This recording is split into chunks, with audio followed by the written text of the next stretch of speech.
আসসালামু আলাইকুম।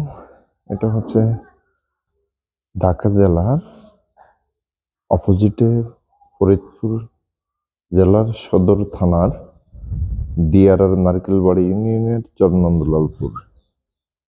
চরনন্দলালপুরের মাঝখানে হাওলাদার কান্দি নামে এটা অবহিত করা হয় পরিচিত। এই হাওলাদার কান্দির জামে মসজিদ এটা। এই মসজিদটি নতুন নির্মাণ করা হয়েছে। যেহেতু 5ই আগস্টের পরে এই চরে বিদ্যুৎ নাই, বিদ্যুৎ বিচ্ছিন্ন, অবৈধভাবে ডেজারে মাটি উত্তোলন করার কারণে নদীর তলদেশে সাবমেরিন কেবল কাটা যাওয়ার কারণে এই চরে এখন বিদ্যুৎ নাই। তো বিদ্যুৎ না থাকার কারণে এই চরের যে মসজিদ আছে এই মসজিদে কোনো ফ্যানের ব্যবস্থা নাই। তো আজকে মসজিদের ইমাম সাহেবের সাথে কথা বলে জানতে পারলাম যে এই মসজিদে কিছু সোলার প্যানেল প্রয়োজন, যাতে করে আলোকসজ্জক এবং মাইক, সাউন্ড সিস্টেম এবং ফ্যানের ব্যবস্থা করা যায়।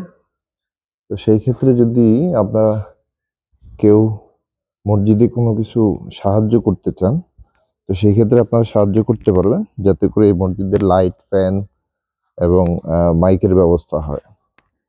চরটা হচ্ছে ফরিদপুর সদর উপজেলার চরনন্দলালপুর। চরনন্দলালপুর হচ্ছে দিয়ারার নারকেলবাড়ি ইউনিয়ন। এই ইউনিয়নের মধ্যে প্রায় 8 থেকে 10 হাজার ভোটার আছে এবং বসবাস করে প্রায় 12 থেকে 13 হাজার পরিবার মানুষ বসবাস করে এখানে। এখানে অনেকগুলো পাড়া আছে।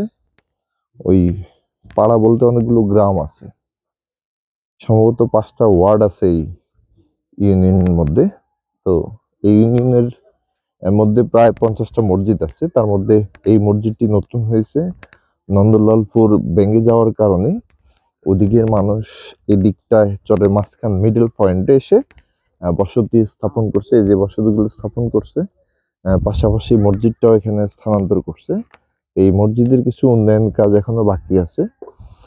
এই উন্নয়ন কাজে যদি আপনারা কেউ শরিক হতে চান, কোনো প্রবাসী, কোনো দানবীর কেউ যদি শরিক হতে চান, তাহলে যোগাযোগ করেন। আমাদের ডিসক্রিপশন নাম্বারে এই মসজিদের কর্তৃপক্ষের লোকের নাম্বার থাকবে। আপনারা যোগাযোগ করে চাইলে বিকাশ, নগদ এবং অন্যান্য মাধ্যমে আপনারা সহযোগিতা করতে পারেন।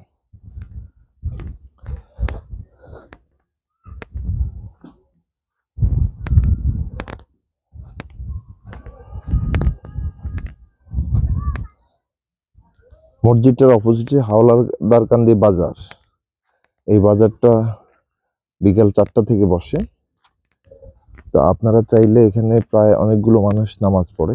আজকে শুক্রবার দিন, তাও প্রায় 300 লোকের মতো নামাজ পড়ছে। আপনারা চাইলে এই মসজিদটা দান করতে পারেন, আপনাদের দানের একটা অংশ এখানে দিতে পারেন। ধন্যবাদ সবাইকে।